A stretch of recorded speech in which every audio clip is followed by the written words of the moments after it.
Croeso Sianel Blaid Llwyd.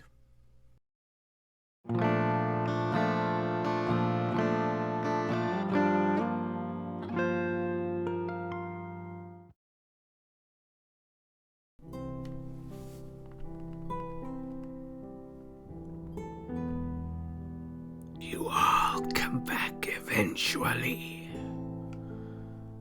Yes, can't help but return to Echo. In this case, the Echo of 2015. And it's set just over 10 years ago. So it was for spring break.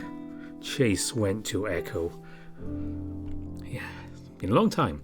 Anyway, if you didn't know the plan, we are going to continue with Flynn's route here. And eventually, once we finish Flynn's route, switch over to Jenna's route and go right through to the end of her route.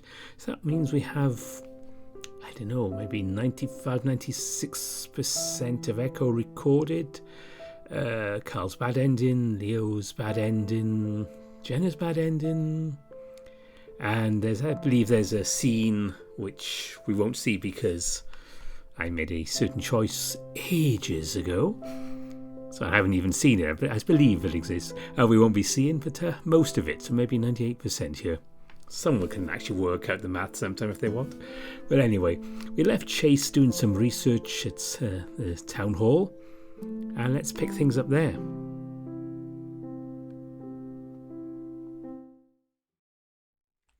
Dude, that's skeevy. After that, Chase walked back to her office and shut the door, like almost slamming it. Maybe she's not a fan of you queer types. Carl puts on the southern drawl for that last bit. I step out of the car and pop the trunk, moving to gather up my equipment. The sun is starting to get pretty low at this point. It's not really any tall mountain to the east, so Echo's sunsets tend to last a while. Maybe? She seems alright with Flynn. Carl follows suit, though his eyes are still glued to his phone. Can't get over that hole. There's a boy in your car. Yeah, she seemed kind of, I don't know, weirded out with me or something. Well, she wasn't like that when we met. She was pretty cordial then. As I shut the trunk, I spy Flynn's truck parked behind the house, as well as what looks like a faded yellow moped. I'm assuming that one is his roommate's. The Ram shrugs.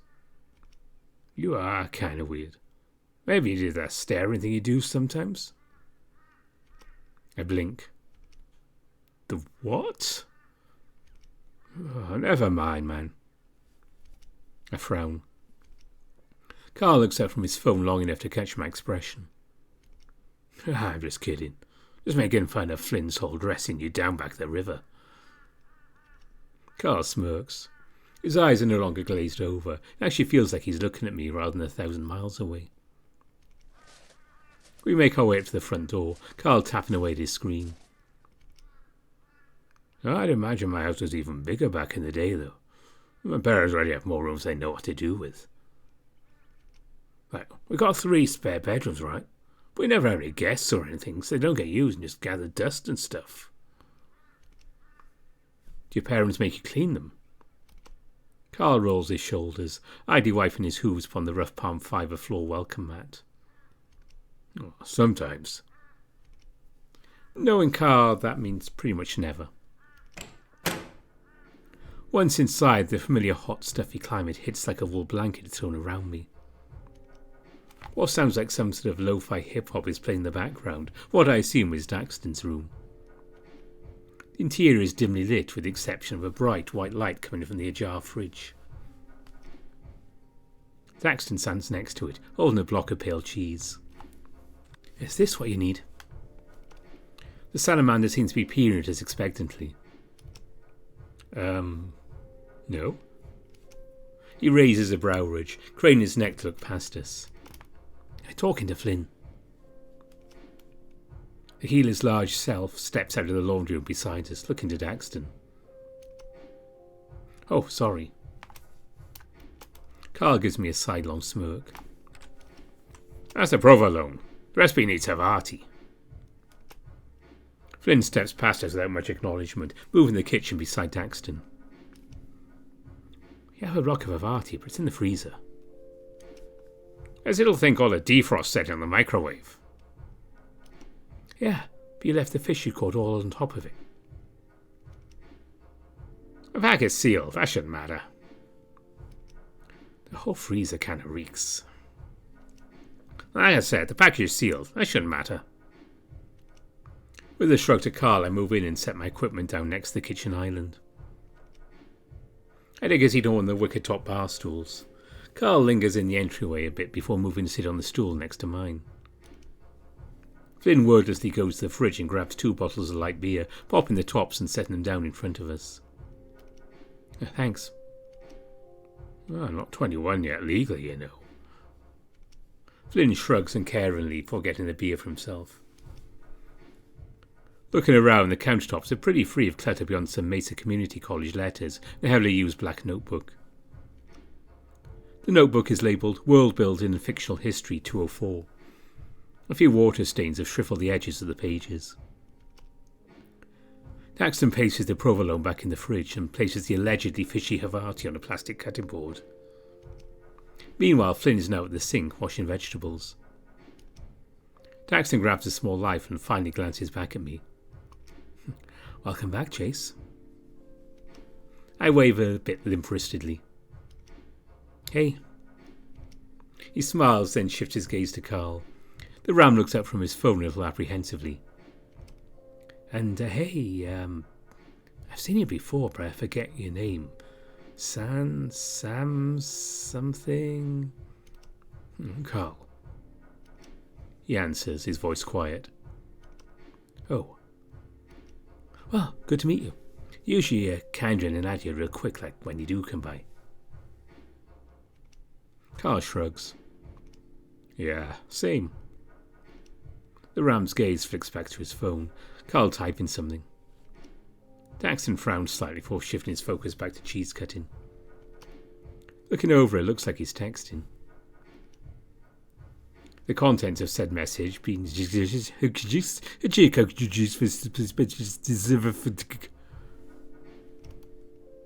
Hey, Carl.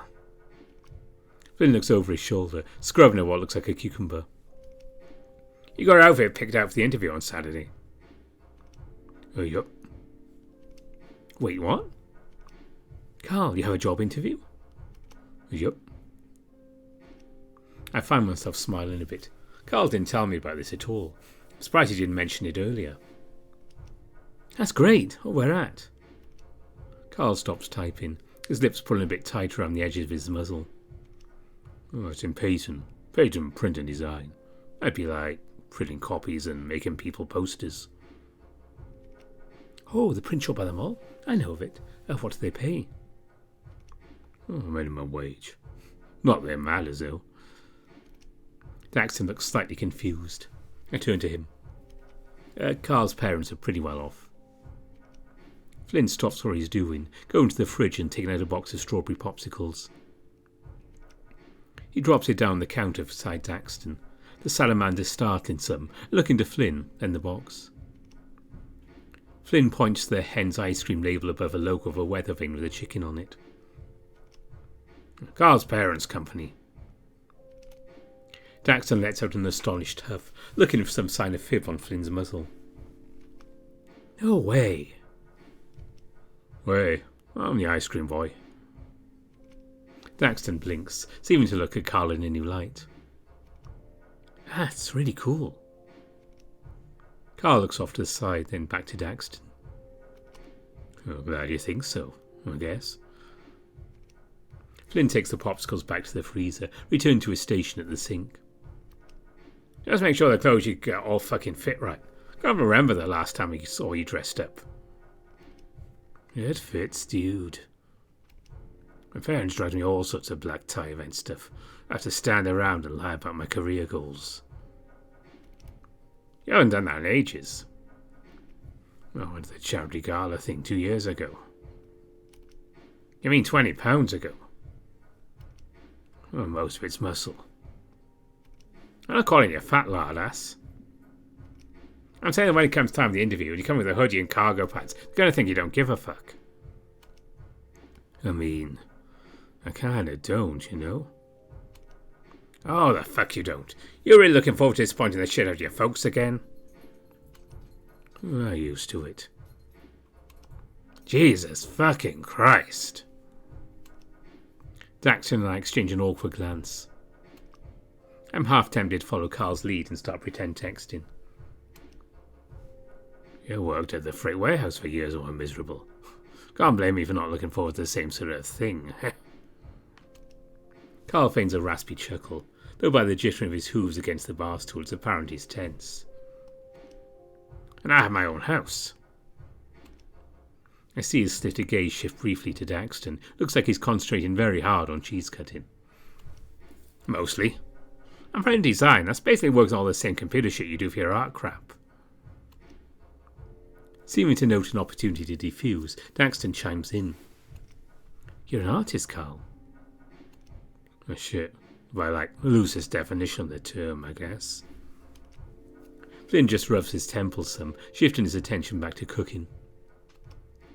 He places the freshly washed vegetables into a metal pot on the stove with those steamer lid things on top. Oh, what kind of art? You, don't seem like the oil-based pastoral type. Carl blinks. I hear Flynn grunt derisively. The clicking of the stovetop audible as he turns a nozzle for the gas. His heavy tail flicks behind him, lightly slapping the floor. I realise he's trying to get my attention. His eyes meet in mine, then move into Daxton, and finally flick into a textbook by the dishwasher. Art History 101, Historical Perspectives and Fundamentals. Glancing back, I think I see the corner of Flynn's mouth twitch up at me before he turns back around to his pot of veggies. It's still kind of weird seeing Flynn in a work outfit all the time. In high school, he was more of a jeans and jacket kind of guy. A southwestern rockabilly who didn't like rock and roll. His work slacks are pretty baggy and definitely hide the definition of his legs. Flynn's got a V-shaped physique through and through, narrow calves but thicker thighs and a sizable rump. When he bends forward a little, I can see the outline of it all. The lewd side of my mind is starting to wonder if he's doing it on purpose. But why would he, after what he said this morning? Pastorals? Not very good at backgrounds or anything. A portraiture then? Very snazzy stuff, that. The salamander smiles at Carl, showing his rounded cheeks. Carl just looks at him, confused. I decide now's a good time to interject and spare Carl from Daxton's entry-level college art class inquiries. Carl draws pop culture character stuff mainly, I think. I haven't really checked out his portfolio profile in a while. Superheroes, comics, that sort of thing. It's really good stuff. Oh, it's not. He pauses, shifting his phone in his paws akin to rolling putty. Well, since superhero movies became really popular, everyone draws that stuff now. Most better than me. Well, it's kind of a dead-end style, I guess. Can't make any money from anything I make. Carl sounds more like he's quoting something rather than stating an actual opinion. Daxton raises a brow, nodding in acknowledgement. There's a pause, the only sound the bubbling of boiling water and Daxton's knife hitting the plastic cutting board. Well, not if you draw them with their clothes off. The salamander tries to put on his most innocent face. That lasts for about 3 seconds before breaking into a wry smile at Carl's groaning, the ram taking a long swig from his beer. He's grinning too now, though. Everyone online tells me that, but I don't know, man. Every time I try to draw Chaos Wolverina's tits, they just look like big-ass furry eyes stuck to a chest. Daxton laughs, and I find myself chittering a bit too. You could try drawing guys instead if women are giving you too much trouble. You'd like that, wouldn't you, Chase? I don't like superhero stuff that much. Well, I wouldn't judge if you did, Carl. I've written a few awkward sex scenes in my day. You're a writer. That I am, or at least trying to be. I'm taking creative writing courses at Mesa to get better. Folks really wanted me to go into marketing like them, but I'm not really into it. Well, that's lucky. I'm having to go into debt, so I'm not sure if I'm that lucky. Hopefully one of the books I'm working on sells well. Most people don't read these days. The salamander places the cut-up cheese upon slices of rye bread, then puts the bread on a cooking tray. Signs he looks to Flynn. Not everyone can suffice off coming home from work and staring at the wall for hours like you, Flynn. Some people like some degree of mental input, yeah? What? Flynn flicks the stovetop off, his eyes lulled and his brow ridge furrowed. Daxton passes him with the tray of rye and Havarti, sliding it in the oven. You call the shit you write mental input? The gear stops what he's doing, squinting at Daxton. When you defrost a Havarti, did you seriously just spend the past 15 minutes cutting into a frozen block of cheese? This side of the house is like an oven with a Habistat running like it is. The cheese warmed up on its own after a while at room temperature. Flynn throws up his hands, visibly exasperated.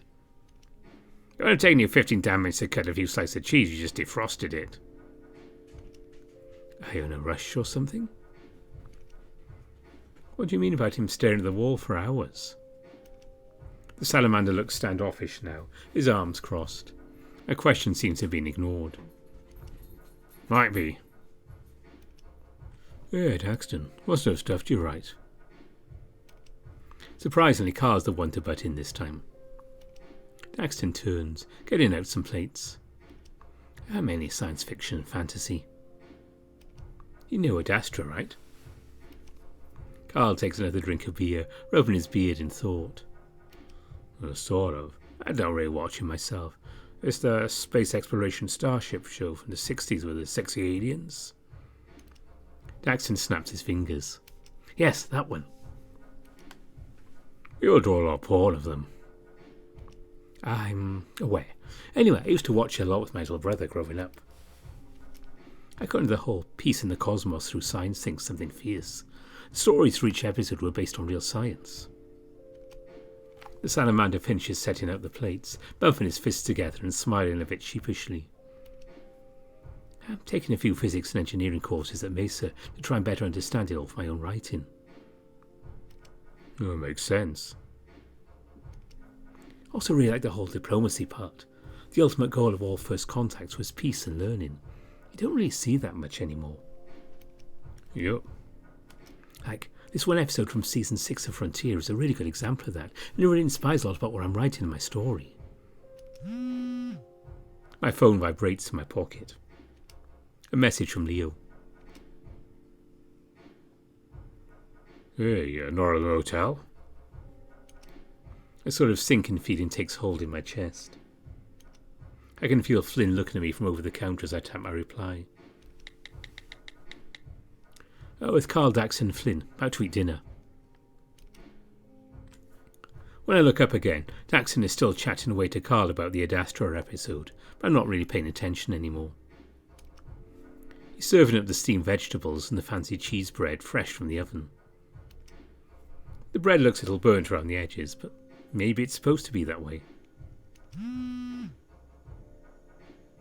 Of course you are. My fingers reflexively squeeze tighter on my phone. Flynn quietly walks around the counter, stepping behind me to look over my shoulder. At first I think he's going to say something, but he doesn't. He's silent. With a sharp exhale I begin typing my reply. We can all hang out tomorrow. Found some interesting stuff for my project at City Hall. Flynn makes a noise. I can't really tell whether it is of encouragement or disapproval. Need to talk to you one-on-one. I reply. What about? Leo responds almost instantly. You know exactly what. At this point I realise Carl's looking over at my screen as well. I'd call him and Flynn both out for being rude were this any other time. Daxton, meanwhile, just looks at us all with a concerned expression on his face. What's up? Don't worry about it. Carl and Flynn both look at me expectantly as my thumb hovers over the reply button. Should I even respond at this point? I have no clue how he could have found out about Flynn and I, if that truly is what he means. Leo's never really been good at getting his point across through text. He failed many in English class growing up. He always preferred to talk face to face, so maybe if I can be convinced enough in person he won't be so worried. Or maybe I should just tell the fucking truth. I hate this. I'm not even sure I did anything really wrong, but I can't but feel like garbage. And now my pseudo-infidelity lying game is becoming a spectacle. I decided I might as well respond with at least a somewhat true response now. No? I shove my phone back in my pocket and Flynn steps back. This is so fucking stupid. Carl just looks at Flynn with a flat expression. What? Carl shrugs. Like I said to Chase earlier, man. I won't say anything. Daxton quietly chews on his very crunchy cheese bread, looking at us from the other side of the counter. A drama? Yep. He moves from my side to back over around the kitchen island, grabbing his plate of food and taking a big mouthful of broccoli. You all want to watch some Adastra? The salamander smiles awkwardly, gesturing towards the small living room area. Well, I'm down. Carl holds up his bottle of beer before taking a swig. Chase? Flynn? I sigh. Usually TV is a bit too passive for me when I'm trying to get my mind off stuff. Most often I turn to video games instead. Still, Daxton seems pretty passionate about all this. I guess it can't hurt. Sure, all I've ever seen of it are a few of the movies, I think. Oh, which ones? The ones with all the lens flare and chrome? Daxton looks as if a bad taste just settled on his palate. The Talmy brothers directed those ones. They tried way too hard to be edgy and action-packed, completely ignored proper characterization. Like Lieutenant Gamokra firing the plasma emitter at the Forbesian ambassador, she's completely non-violent in the original series. Shook a bow of peaceful resolution following the violence cascade that destroyed her homeworld in the first season. But the writers just thought it'd look cool for the trailers. They showed her disintegrating a gal while screaming her head off. I really like the thought-provoking philosophical stuff, not the protagonist running around killing people. Daxton huffs, rubbing his fist against his smooth brow. I'm not sure exactly how to respond. Yeah, that's pretty not great when that happens. I like the space battles, though. Of course, they're made to appeal to a casual audience. I blink. Daxton quickly holds up his hands, his eyes widening. Oh, I didn't mean that as an insult or anything. No offence taken. I offer him a reassuring nod, taking a bite of the steamed veggies. They certainly taste fresh. Flynn must have gotten these in Peyton. Daxton's stuck having to deal with us filthy casuals tonight. Again, sorry, that's not what I meant. No, I know what you mean. You did actually grow up with the original shit. You have all sorts of fuzzy feelings about it. I'm actually kind of surprised to hear Flynn chime in. Yeah, I mean, looking back, the original series is pretty dumb and cheesy. It wasn't for you when you were a kid, or to watch you back in the 60s. Yeah, dude. Back when we were kids, Leo's dad would get a whole bunch of random VHS tapes in the thrift shop in Colville, every now and then. Like really dumb kung fu movies or straight-to-video slasher flicks. Didn't even matter if they were R-rated. Sometimes on summer nights we gather at Leo's place and watch a bunch of them until almost morning. You're all terrible. It was great. I found myself smiling a bit. I'd almost forgotten about all that. Oh jeez, Flynn would always get super into them. He'd yell at the screen every time the characters did something stupid. Carl chuckles into his paw, grinning tussily at the healer. Oh man, you get so butthurt. You start stomping around and slamming Leo's cabinets till you got in trouble. Flynn looks off to the side. If lizards could blush, I'm almost certain he'd be doing so now. Someone with a gun on screen. If I had any trigger discipline, nobody held their guns wrong. Every time, every movie someone's being chased by some killer or whatever, they completely forgot how to run. Oh yeah, you kept count of how many times everyone tripped. A little notepad with your trip tally. Daxton looks absolutely tickled by this revelation about Flynn. That sounds hilarious. I wish I had friends like you guys growing up so I could do that sort of thing. Flynn waves dismissively. That's all right.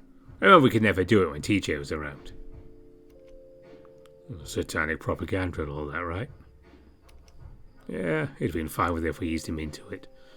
We could start him off with Bloodfire Babes of Babylon. Carl nods sagely, sipping the last bit of his beer before getting up to retrieve another from the fridge. So, Flynn, you wanna... Yeah, maybe. Daxton looks pretty elated, the amphibian's slightly chubby cheeks puffed out some as he grins. I know some really schlocky episodes from the first few seasons of the original series. I'll put those on. Sounds good, dude. Daxton sets his plate down, fast walking to the TV in the living room. After a moment, Carl looks over at me. Nerd alert. Flynn goes to slide his now empty plate into the sink, slapping Carl on the back of his head as he passes. Fucking rich coming from your neck, Peter ass. Hey. I mean it endearingly. Across the room, Daxton waves at us. Hey, I think I got it. The internet is kind of slow, jerks its satellite, but it suffices. Flynn meanders on over, lounging on a love seat on the left side of the living room. His tall stature results in his legs hanging far over the edge, the lizard scratching his exposed chest with a yawn. He cranes his long neck to look back at me and Carl. You two tits going to sit all the way back there? Hold on, I'm coming. Carl gave me a little nudge and we follow suit, beers in grasp. Looking at Flynn now, realize that part of me wishes I could go over there and lay beside him. More practically, I sit in the recliner in the centre of the room, while Carl and Dax take the other sofa. Okay, so in this episode, Captain Amicus lands on our planet in the year 1968. He's looking for technology to stop an uprising in the future, but... Dax, shut up.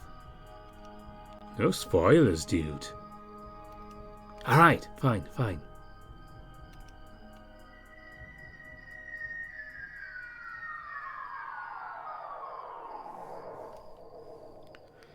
Captain Amicus, the slime women. They're in the engine room.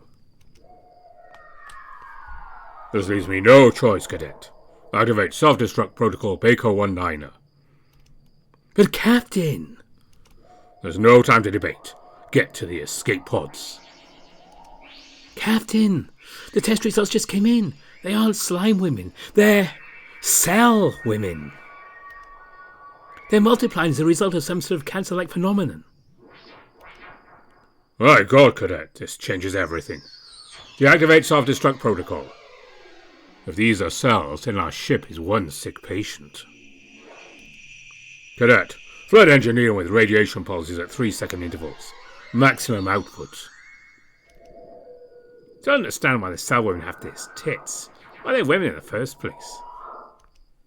Or why all the lady officers don't wear pants.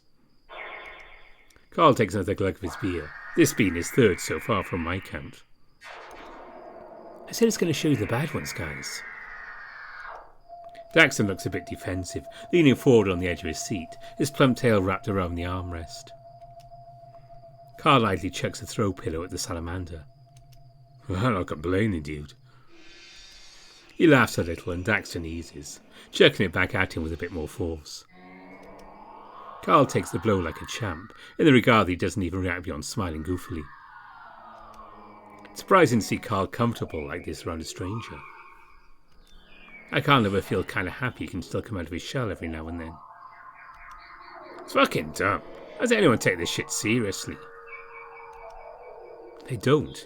We certainly aren't, eh? I glance over toward Flynn, who's digging in his pockets for his phone.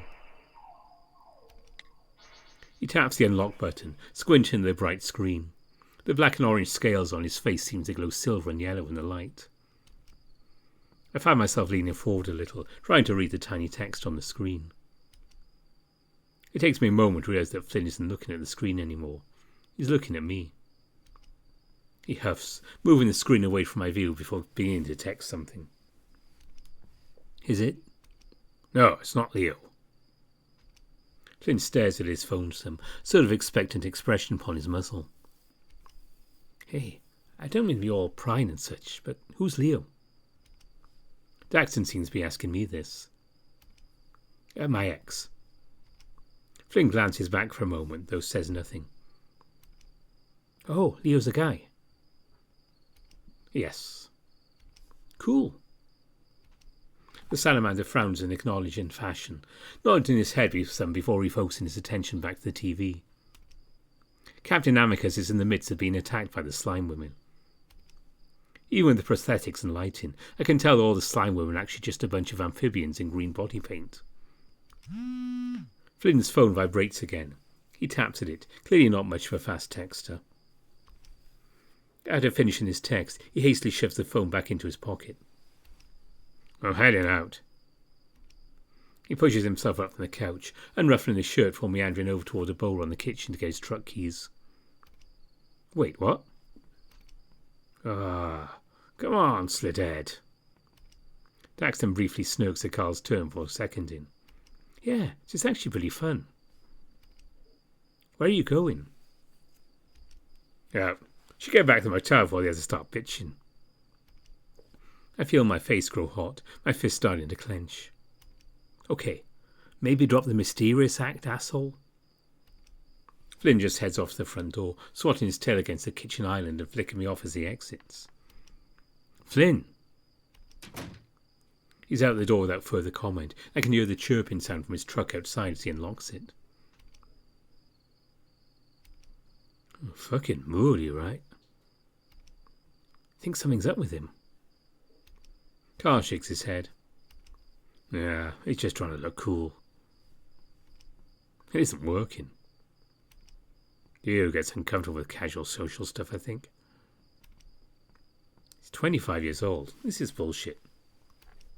Why should he just be straight with me? Daxton snickers, though quickly shakes his head, stifling it. What?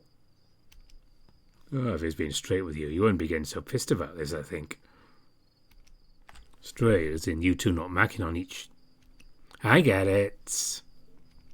I sigh, letting myself sink back into the suede fabric of my chair. It automatically reclining for me the more pressure I put upon it. I'm starting to regret Carl finding out about all this. If he didn't know, it wouldn't be so much of a thing. It would have been easier just to pretend it never even happened in the first place.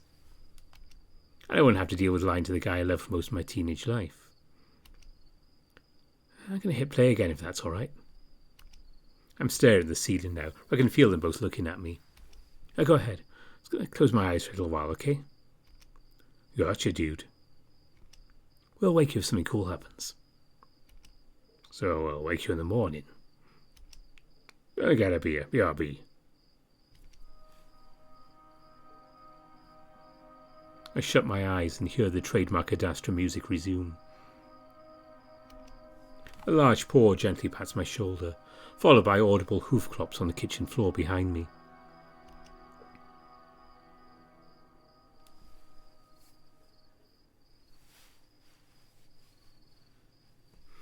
I stare up at the unmoving ceiling fan above me. In the dark, everything looks all grainy. It seems like the lights are still on, but the dimmer is so low there might as well not be. Must be a salamander thing. Speaking of, him and Carl aren't here anymore. I try to recollect how much time has passed since I closed my eyes. Feels like just a minute ago. As I rise to a stand, I feel kind of sluggish for some reason, like my legs are still asleep. My face feels kind of numb too. I always feel worse after taking naps. I'm not really sure I get the appeal of taking them once a day like my mom does. Moving to the nearby window, I squint at my reflection. Oh, looks like hell. And who shaved off my goatee? I blink. It's still not there. I'm not that heavy of a sleeper, so I'd have felt someone doing that. I don't think Carl's that cruel, is he? I turn, peering towards Daxton's room. His door is open and his bed is empty. They left me here? Why? My phone vibrates in my pocket. It's Leo. Oh, I'm coming. What? I text him back. I seem to have caught a case of the Flynn. My texting dexterity is awful right now. Everyone left. I think him alone at Flynn's now. While I'm at it, I'll send a quick text to Carl and Flynn asking where they are. A vibrating noise comes from the kitchen after I send Flynn's message. He must have left it when he went out. When I walk in the kitchen, I see the phone propped up against the keyboard on the island countertop that Flynn swatted earlier. The screen's brightness illuminates everything around with a picture of my face. Slow resolution, like he cropped and stretched himself from one of my social media pictures. The photo is from a class trip I took sophomore year to the Cardboard Caverns. I'm wearing a hard hat that doesn't fit. The way the phone is propped up, it almost looks like it's on display. It's a weird way to place it. I know I shouldn't snoop through his phone, but he wants to act all mysterious and dismissive. He's leaving me not much choice. Also, someone shaved my goatee off. That warrants enough of an emergency, I guess. I tap the screen and my message appears. I'm asking him where he is and telling him that everyone left. Tapping back, I see one other message. The rest seem to have been deleted. It's from someone named Ryan. He has no given profile picture. The bar's at 33 South Allow Way, off of Hankley and Route 93. Winking face. Hankley and 93? I think that's by the casino, near the edge of the reservation. I spend most of the day looking at the map of the county, so I think I have a good spatial sense of where it is now. The question is, why did Flynn leave this here with just his message on it? It's like he wanted me to find it. He wanted me to follow him. Jesus, does he think I'm that much of a snoop? Because, apparently I am. This time it's my phone that buzzes. Another message from Leo.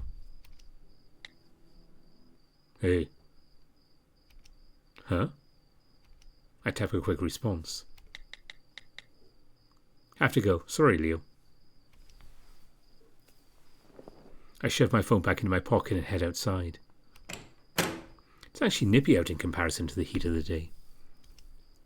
Sheet clouding covers about half the sky above. There's a tinge of humidity in the air. Which is surprising. We usually get less than an inch of rain this time of year. Another text? Leo again. Are you serious? I sigh, pulling my phone back and getting my keys out. I'll think of something and apologise later. I don't feel nearly as sluggish as I did before, thankfully. Once inside my car, I put the keys in ignition, enough to keep the inside lights on while I fiddle the GPS. 33 South Allow Way. Got it. Looks like it'll be about a 22-minute drive, according to this thing. Dude, where are you going? I look over. Carl and Daxton are staring at me through the passenger window, concerned expressions on their faces. Well, a concerned expression on Daxton's face. Carl just looks drunk. What? Where have you guys been? With you? Why the hell did you guys shave off my goatee? Dude, are you like allergic to Havarti or something? It was actually Gorgonzola. That Havarti Flynn wanted was sketchy. Carl smiles lopsidedly at Daxton. Dastardly? What are you... I reach up to grab my chin, feeling the familiar scruff of dark brown hair upon my paw pads. I feel my heart start to thump heavy in my chest. What the hell? Daxton opens the passenger door. You sure you should be driving? You're kind of wigging out, no offence. I angle the rearview mirror down toward me. Sure enough, there it is on my chin. I'm sorry, I could have sworn it was missing earlier. Well, you're sleeping. It could have been a nightmare. Oh, I read all about that stuff online. That's your subconscious playing out your deepest desires, man. Carl slurs some, looking a mix of dazed and chipper. I don't think so, Carl. But look, you guys coming with me? I think Flynn wanted us to follow him. Yeah, we saw the message. They did? I don't know. He's kind of a private guy. If we're wrong, he's going to be pissed. We could think of it like an away mission. Even in the dark, I can practically feel Daxton cringe. Oh God, Carl. I know. I'll go with you, but I'll hang back in the car. I'm still a bit reeling from the whole facial hair fiasco. The boundary's making me feel better. Well, you could be tactical support. This is why I don't usually share my interests with other people. Carl clambers into the back seat first, nearly toppling over. Daxton climbs up front, a little tipsy, but he seems to have most of his motor functions intact. Okay, I don't have classes on Fridays. I squint, trying to peer beyond what was illuminated by my headlights. Driving feels difficult right now. My nerves are kind of fried, tingling beneath my fur. I end up overcorrecting on every slight turn. Doesn't help this shitty state highway is so meandering and completely devoid of light. Out here, even the main stretches of road sidewind around the hills and mountains. I guess I'm used to Pueblo where they just flatten or tunnel through everything. My issues right now also might be stemming from the fact that I'm still a little inebriated. Fuck, used to be so damn hard on Leo whenever he drank and drove. Now here I am. Maybe I should have brought my meds. Be alright in 1 mile. Jeez. I loosen my grip on the wheel some, peering in the rearview mirror and catching the glint of Carl's green eyes looking back at me. This feels familiar, don't it? I furrow my brow. I'm not sure he means. We were both just starting high school. Huh? I don't know what you're talking about. Carl doesn't respond, and silence follows. He stares out his window with his gaze lulled, his phone sitting idle in his lap. Daxton's looking curiously at us now, though when neither of us speaks up, he goes back to picking at the planet print on his shirt. I feel kind of like I'm sneaking out to go to a party or something. He looks over at me with a slight smile. Well, we might be. We're going to arrive at this address and find Flynn in a gimp suit surrounded by a warehouse full of rubber ducks. Carlet had a quiet rumble of a snicker. Yeah, man, this is all real familiar. We passed the flat concrete pad where an old gas station once stood. Again, I think Carl is about to speak, but he says nothing. I don't get out much, you know. Around here, there's not much to get out to. The salamander rolls his shoulders and shakes his head. I can always drive to Peyton. I've got my scooter. It just doesn't feel worth it, you know. I mean, not just gas or monetary reasons. It just isn't comfortable away from home. I've got basically everything I need. And if I got that Prime delivery account that drops off groceries at my doorstep. It's weird how easy it is to feel like that's normal. I surround myself with TV, books and video games. The fact that I'm alone in the middle of the desert doesn't even affect me. You've got Flynn for company, don't you? Well, we keep to our separate sides of the house, usually. Sometimes almost a whole week goes by without me actually seeing him. There's always the internet, dude. You got online friends and all that stuff for gaming, right? Daxton adjusts his seat, giving himself some more legroom. I post on the fan forum pretty regularly. I'm a moderator. Let me guess, for Adastra, yeah? Give me your phone. Daxton blinks. What? Carl makes a grabby motion with his paw toward Daxton. Just give it to me for 1 second. Daxton clutches his saddle to his chest, looking uneasily toward the drunken ram.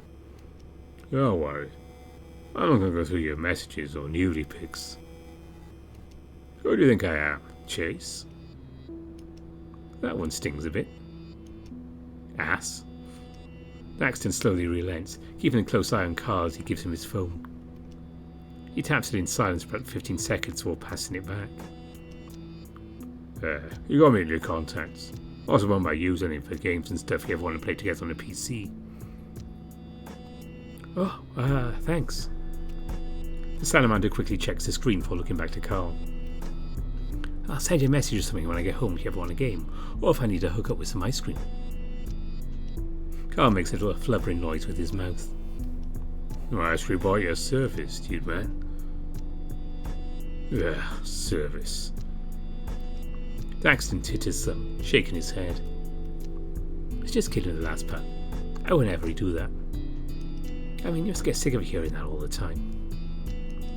Carl shakes his head, even after he begins speaking.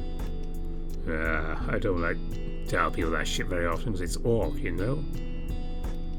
Oh, I totally will hook you up. You do that for Flynn and Leo. But then Flynn went on his whole health food bullshit. And Leo, I don't know, he stopped asking.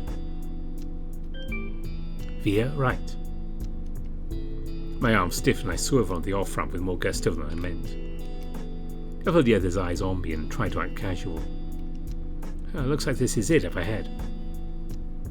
Kind of out in the middle of nowhere, isn't it? This isn't the reservation yet, right? I look toward the horizon. I can just make out the familiar glint of the Blue Diamond Casino past one of the rolling hills. Everything out here is in the middle of nowhere. But no, the reservation is on the other side of the casino. Do you guys ever go there? No. I'm not much for gambling. I bet gun skins on ranked matches online sometimes. That place is mainly for really old people, packed in their RVs. Ren and I were talking about it the other day. Like, they paint the ceilings all blue sky coloured, don't display any clocks, and simulate sunlight inside. Trick the seniors into staying longer. That's messed. Capitalism at its finest, dude man. Is that my nickname now? What? Dude man. Well, it sounds like Daxton. Most people default to Dax. Your destination's ahead in 400 yards. Carl seems like he's about to say something, but quiet as we all see our destination. Oh, jeez. I turn off the road. The loosely packed gravel seemed to scatter under my tyres. We're here. It's a long red building. The exterior is mostly dilapidated, the wood siding falling apart in places. I can see only 2 windows, both of which have coloured construction paper blocking the view inside. There's no signage indicating what the hell the name of this place even is. Well, at least none right now. It looks like there's some broken neon lettering along the roof's edge, but I can't make out anything legible from it. There's about half a dozen cars parked behind the building. Flynn's truck is the only one out front. He's here for sure. The salamander reaches to his pocket and, to my surprise, pulls out Flynn's phone. When did you grab that? Daxton cocks his head at me, holding up the phone. After we looked at it? I rub my forehead. Were Daxton and Carl really inside the house with me earlier and I just didn't notice them? You okay, Chase? Knows about talking to Flynn. Yeah, let's pretend he's in his underwear. I intimidate him with your erection till you no longer matters for stalking him. The ram nods sagely, giving me a bit of a serene look. I stare back at him. Yeah, that's how the gays work. I read it on the blog site. He holds up his phone. The one with all the gays. I feel myself smirking a little. I'm fine, guys. Just had a weird nap earlier. Still getting my brain unfuzzed. Cool, but Carl looks back toward the building. Yeah, I'm still going to chill here in the car. He clears his throat, sitting more upright. Tactical support. Daxton covers his face with his dark hands. Cadet Hunter and Lieutenant Daxton, prepare to beam out. Thanks, Captain Carl. Make sure to scan for life signs and report any anomalies. Oh, God. Daxton exits the car in embarrassment. Oh no, man. Lieutenant Daxton beamed out too early. His particles are destabilizing. Jesus, I hear enough of this stuff moderating the roleplay stuff for him. I don't need to hear it IRL. He walks up to one of the front windows, seemingly trying to peer inside through one of the gaps in the construction paper. I open the door, about to head out when I feel Carl's paw on my shoulder. Hey, man. I blink some, looking back at him. The parking lot light overhead gives his first sort of orangey appearance and his eyes look blue. You've been, really quiet tonight. I know I haven't been around you in 2 years, but you're still acting. I don't know, weird from what I remember. Carl. Just don't worry, okay? He looks to the building. You know, I guess. We're overall. Flynn's cool. He leans back in his seat, pulling up his phone. The illuminating blue glow of the screen replaces the faint orange of the street light. Just don't tell him I said that. I exhale, smiling despite myself. All right, Carl. I turn around, pausing. I know you have your interview, but we should talk later. Catch up properly? You know it, man. I'm glad you get on well with Daxton, truly. I see him grinning in the rearview mirror. Yeah, that's weird. He's like someone I meet online. Like in real life, you know? I'm not sure I follow. Don't worry about it. Don't get murdered in there. I smirk dryly. I'll try not to. I step out and nearly close the door on my tail. Must have been more distracted than I thought. Seeing Daxton against the side of the building, I can't but think he looks downright eerie. He doesn't have scales like Flynn, so he's just this rubbery black colour that blends into the shadows.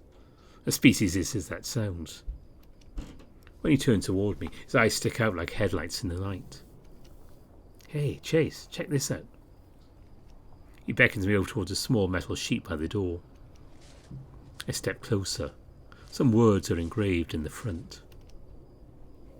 So, you've heard of us. A winking smiley face is pictured below the text. What the hell? I know, right? He moves toward the door, his thick tail flicking in anticipatory sway behind him. I'm surprised he can control that thing. Or should be locked. Might as well try. After you, Lieutenant. Don't start. He grasps the handle and the door opens with ease. Daxton looks over to me once more and we step inside. And that's where we leave Echo. For now, what will happen in there? What is the place? Okay, if you like me, you know what it is, but let's just pretend we don't know that. I hope you're enjoying this read-through for Echo. So we're going right through to the final end, effectively, the way I'm going through the routes. So, yeah, it's good to get back into Echo always. I really do enjoy this VN. That's the one that really got me into VNs in the first place and started the channel. That's worth doing. Coming up on the weekend, we will be back out into space again. This time continuing our distant travels. And during the week next week, all being well, we'll return to the Minotaur Hotel. And I plan for the following weekend to have more tennis ace. I need to get back into that one as well. So there'll be some tennis ace popping up then. And there's more stuff coming up. I've got most of the scheduled until November. Well, middle of November. But I don't know what it is. Anyway, that's the plan for things coming up. And as always, at this point, I want to say thanks to all my donors on Ko-fi and Patreon. You are so appreciated. And my top patrons are Andy Peng, Aaron Fox, Bastian, Bieker, Brian Hall, Gobers Visser, Dissonance, Exact, Grizz, Harvest Mouse Productions, Evan King, Kartek, Matt Kenya, Omar, Rafu, Spiderling, Smuto, Tiger Cub, Ara Amaterasu, Greylock, Lark Huskerton, Gracious Yevon, and new Alan Mayer. Thanks to all of you, and special thanks to Howley and the team for doing Echo. There will be credits both at the end of Flynn's route and the end of Jenna's route. So for now, I'll just leave you the channel credits and Civ's music.